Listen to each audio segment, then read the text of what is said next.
Qui est hors champ, et cette fois-ci le coup de feu, le coup fatal qui est distancié et qui montre que c'est bien notre attention, que notre attention est fixée sur le quotidien des victimes soudainement perturbées par cette intrusion dans le train-train de la vie de cet établissement. Comolli souligne l'influence des effets spectaculaires hollywoodiens sur les messages de Daesh, dont on connaît l'efficacité. Cet héritage n'est néanmoins pas unilatéral, il le montre, et on peut invoquer les films noirs et les westerns hollywoodiens des années 40 et 50 qui montraient la violence dans sa sécheresse non spectaculaire. En invoquant ces exemples, on rejoint la position de Jean-Louis Comolli sur l'autre Hollywood, les cinéastes de la minoration des effets visuels, dont John Ford. Je voulais vous montrer un extrait de La prisonnière du désert dont Comolli parle dans son ouvrage. Mais voilà, je ne sais pas si vous l'avez en tête. Enfin, John Ford est l'un de ces cinéastes de la minoration des effets visuels qu'il cite, sur lequel il s'appuie pour sa démonstration. Il donnait, donc, ces cinéastes donnaient leur préférence à l'invisible par rapport au visible. Les images ne sont pas des images de violence, elles sont violentes en elles-mêmes, eu égard leur rôle et leur place dans la trame narrative. À partir de cette distinction, à la suite de Comolli, on est en mesure de retracer schématiquement cette histoire du cinéma et de sa représentation de la violence. Le débat classique, dont on a évoqué les origines platoniciennes et aristotéliciennes, entre dans la modernité en se traduisant par ces questions. Qu'est-ce qui caractérise l'enfance et ces définitions changent-elles dans l'histoire? Comment les images œuvrent-elles sur ces publics? Si l'on admet que les médias ont de l'influence sur les jeunes enfants, peut-on être sûr que ces effets soient toujours délétères et nuisibles? Et même s'ils l'étaient, peut-on admettre que ces comportements criminels procèdent à eux seuls d'une exposition à ces images? Puis, comment la société civile fait-elle face à ces éventuels dangers? Ceux qui se dérangent derrière la position des effets délétères et nuisibles des images violentes s'appuient sur une conception de l'enfance plutôt qu'une autre. Pour eux, un enfant n'est pas encore capable de distinguer la réalité de la fiction. Il est facilement effrayé, mais il est également facile à influencer en le faisant reproduire et copier ce qu'il voit ou entend. Elizabeth Newton, psychologue de l'enfant, auteur d'un rapport gouvernemental en Angleterre intitulé Video Violence and the Protection of Children en 1994, avançait la découverte d'une nouvelle forme de cruauté des enfants, dont elle situait la genèse de la fréquentation par les enfants de la production de la fréquentation par les enfants de production comme Chucky 3. Quant aux opposants à cette thèse, ils pointèrent ce qui leur paraissait de réellement nouveau chez l'enfant, leur aisance à manipuler des nouveaux outils technologiques, mais aussi leur connaissance, née de leur familiarité à une grande variété de films et d'émissions, de la manière dont les médias produisent ces images.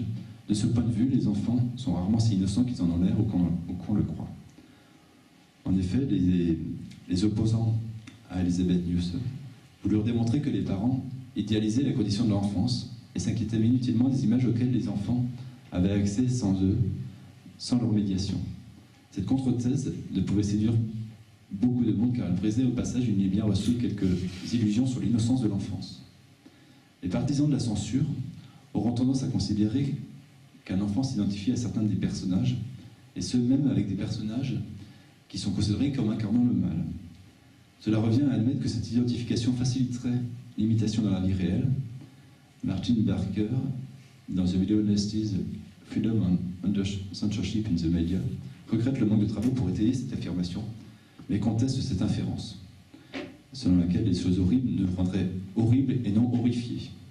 Les choses terribles nous rendraient terribles et non terrifiés.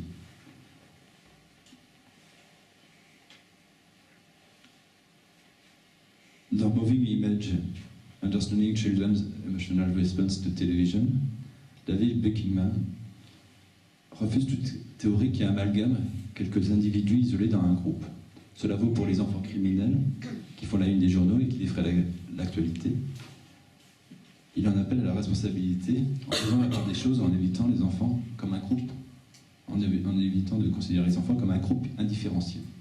Les enfants, plus que tout autre groupe, peuvent être considérés comme des spectateurs actifs et réagissent, interprètent, commentent les informations qui leur sont transmises. Leur réaction à l'égard des valeurs néfastes sont tributaires des circonstances et de leur expérience, mais il est fort probable qu'ils sont comme leurs parents, et donc ils ont les mêmes réactions de compassion pour l'opprimé, les mêmes réactions de rejet pour le cruel ou le sadique. Il faut distinguer la position de l'opinion sur les effets des images sur les jeunes, souvent relayées par la presse, qui impute la criminalité juvénile à la violence des spectacles que les jeunes goûtent. On parlait hier soir de cet attrait pour les films d'horreur. Et la position plus mesurée de certains experts et commissions, dont celle exprimée par la commission américaine Committee on Social Disorder en 1983, qui soulignait que la relation de causalité que l'on identifie traditionnellement entre spectacle de la violence et passage à l'acte violent ne signifie pas que tout comportement agressif et violent dans le monde trouve sa cause dans la télévision et autres médias. Il ne peut y avoir qu'un seul facteur exclusif. Il ne peut avoir un seul facteur exclusif et suffisant en lui-même qui rendrait une personne agressive et asociale. Sans des circonstances psychologiques, sociales et environnementales, la télévision ne peut avoir un tel pouvoir. Néanmoins, le rapport conclut qu'avec d'autres conditions, la télévision peut avoir un rôle décisif dans la façon dont un comportement se modèle et dans la forme d'agressivité ou d'antisocialité qui apparaissait chez certains individus. Je ne sais pas au niveau temps si... je ne sais pas où on en est au niveau temps.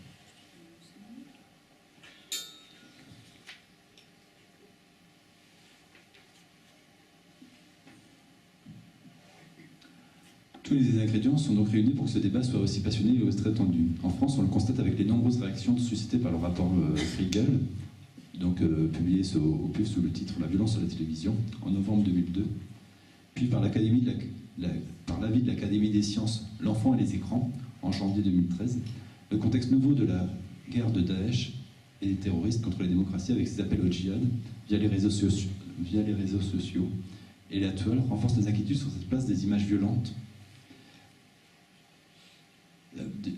directement ou indirectement violentes dans nos sociétés et leurs effets de contagion et de mimétisme. Ces faits embrouillent la perception que l'on doit de garder d'une différence fondamentale entre l'art et la propagande. Les images violentes, produites à des fins artistiques, ne sauraient être confondues avec des images de propagande dont le but explicite est de susciter l'engagement terroriste, la fascination morbide et la radicalisation fanatique. L'utilisation des moyens d'expression par les fanatismes de tous bords nous conduit naturellement à conclure sur la nécessité d'une éducation aux médias et à l'image. Les travaux de Dawn Perlmutter, directrice de Reclaiming the Spiritual in Art Contemporary Cross-Cultural Perspectives, et auteur de l'entrée Violence dans Censorship, une encyclopédie, à laquelle nous empruntons certaines références de cet article, porte sur le street art et notamment sur le djihadiste graffiti, montrant la diversité des images problématiques que plus aucun média audiovisuel n'a le monopole de l'image violente. La question de la censure ou des censures de ces images, dont les responsables politiques se saisissent de nouveau aujourd'hui, ne peut plus se poser dans les mêmes termes que par le passé. Néanmoins, se les remémorer et les retracer permet de conclure sur le défi éducatif que ces nouveaux enjeux sociétaux et politiques de la place des images dans une culture mondialisée nous conduisent à relever. Merci.